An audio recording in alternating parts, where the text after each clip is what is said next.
नमस्कार। क्या दुर्योधन जैसे दुष्टात्मा से कुछ सीखा जा सकता है? आप सोच रहे होंगे कि भला हम दुर्योधन जैसे आदमी से क्या सीख सकते हैं। होता यह है दोस्तों कि कभी कभार बुरे लोग आपको वो सिखा जाते हैं जो शायद आप कहीं से भी सीख ना पाए। दुनिया का कोई चंगेज खान, कोई हिटलर कभी कभार हमें वो सीख देकर जाता है जो शायद हजारों किताबों पढ़ने के बाद भी हम नहीं सीख सकते। तो आइए आज बात करते हैं ऐसी 4 बातों के बारे में जो हम दुर्योधन से सीख सकते हैं या फिर हम सभी को दुर्योधन से सीखनी चाहिए। दुर्योधन ये सोचता है कि वो षड्यंत्र करके पांडवों का और खास करके युधिष्ठिर का हक छीन लेगा। वो इस अधिकार को छीनने में अपनी पूरी जिंदगी व्यतीत करता है। और हाँ दोस्तों, जो इंसान दूसरों का हक छीनने में अपनी जिंदगी व्यतीत करता हो वो कहीं ना कहीं कुछ छीन तो नहीं सकता, लेकिन अपने पास जो है वो भी खो देता है।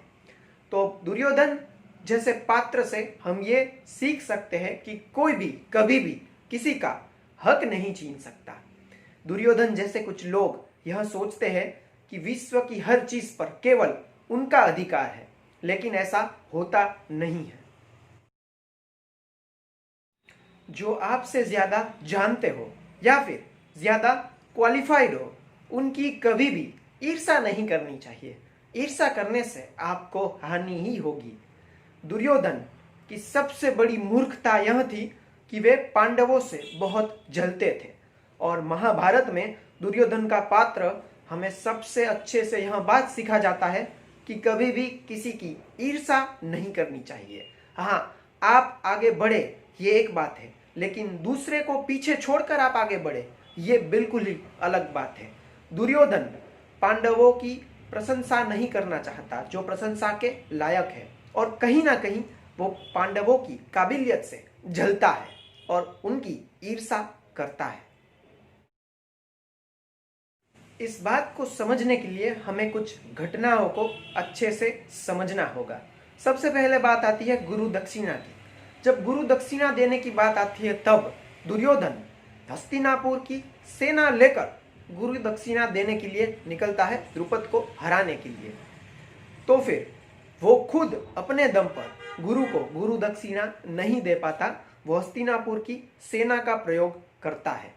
जब बात आती है खांडव प्रस्थ की, तो खांडव प्रस्थ को इंद्रप्रस्थ बनाने का जो साहस है, जो चुनौती है, वो दुर्योधन में नहीं है। वो इस चुनौती को सहर्ष स्वीकार नहीं करता। खांडव प्रस्थ भी पांडवों को दिया जाता है, जबकि दुर्योधन अगर चाहता तो कहता कि हाँ, ये अवसर मैं स्वीकार करूंगा और मैं उसको इंद्रप्रस्थ में बदल दूंगा। फिर बात आती है विराट युद्ध के बारे में। जब विराट में वो लोग युद्ध करने के लिए जाते हैं तब दुर्योधन अपने भाइयों और कर्ण का ही नहीं, भीष्म पितामह, गुरु द्रोण, कृपाचार्य और पूरी हस्तिनापुर की सेना को लेकर जाता है। वो कोई भी युद्ध अपने दम पर कभी नहीं लड़ता। यहाँ तक कि चौसर में भी वो अपने पासे शकुनी के हाथ में थमा देता है।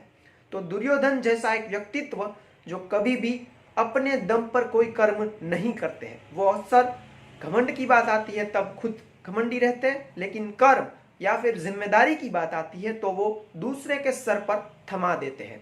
जब बात आती है सीमा को बढ़ाने की, जब पांडव वनवास पर जा चुके हैं, 12 साल का वनवास लेते हैं, तब उनके पास इंद्रप्रस्थ आता है और तभी दुर्योधन सीमा को बढ़ाने के लिए भी खुद युद्ध करने के लिए नहीं निकलता। वो अपने मित्र कर्ण को भेजता है और कर्ण सीमा को बढ़ाकर ढेर सारी भेंट सौगात लेकर आता है। तब भी वो ये जिम्मा किसी और के सर पर थमा देता है। तो जब भी कर्म की बात आती है तो इंसान को खुद पर भरोसा रख के खुद के दम पर कर्म करना चाहिए, लेकिन दुर्योधन हर एक कर्म और हर एक जिम्मेदारी किसी और को दे देता है। वो कभी भी अपने दम पर कुछ भी आगे नहीं बढ़ता, या फिर ये कह लीजिए कि वो अपने आप में कुछ है ही नहीं। वो सारी जिम्मेदारी किसी और के सर पर थमा देता है। वो कभी भी अकेला कभी खड़ा नहीं रहता कहीं पर। वो हर बार किसी और को साथ में रखकर हर कुछ करता है। तो हमें ये जरूर सीखना चाहिए कि अगर हमें जिंदगी में आगे बढ़ना हो सहाय लेना एक बात है, लेकिन सिर्फ और सिर्फ दूसरों के दम पर आगे बढ़ना बिल्कुल ही दूसरी बात है। ये आई एम समथिंग वाली फीलिंग इंसान को डुबा देती है, और दुर्योधन एक ऐसा आदमी है जो आई एम समथिंग में नहीं, आई एम एवरीथिंग में मानता है, और उसका घमंड ही है जो उसे जीवन भर परेशान करके रखता है, और उसके पास जो भी होता है वो भी वो खो देता है।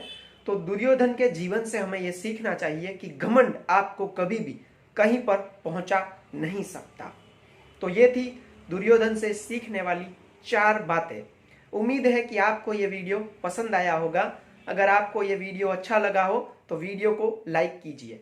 अगर आप इस चैनल पर नए हैं तो चैनल को सब्सक्राइब जरूर करें। महाभारत से जुड़ी कुछ ऐसी ही दिलचस्प बातें जानने और महाभारत से बहुत कुछ सीखने के लिए चैनल को सब्सक्राइब करें और इस चैनल से जुड़े रहें। धन्यवाद।